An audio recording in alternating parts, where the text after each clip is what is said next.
तर भारतीय आयटी क्षेत्रामध्ये सायलेंट ले ऑफची लाट आलेली आहे। 50,000 कर्मचाऱ्यांच्या नोकऱ्या त्यामुळे धोक्यात आहेत।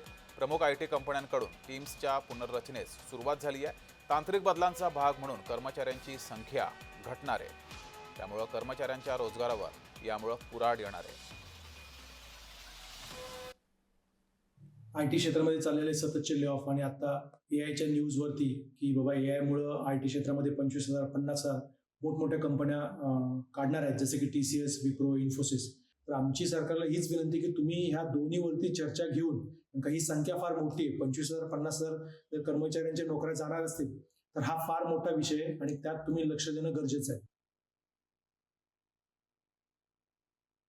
AI अर्थात कृत्रिम बुद्धिमत्ताचा वापर गेल्या काही दिवसांपासून मोठ्या प्रमाणामध्ये होत आहे। या AIच्या वापरामुळे अनेक विभागामध्ये कर्मचाऱ्यांच्या नोकऱ्यांवर देखील गदा आल्याचे आपल्याला पाहायला मिळत आहे। आता IT पार्क जो आहे त्यांच्या अनेक IT पार्कमध्ये काम करणाऱ्या कर्मचाऱ्यांवर देखील मोठ्या प्रमाणामध्ये आता AIच्या वापरामुळे गदा येण्याची शक्यता आहे।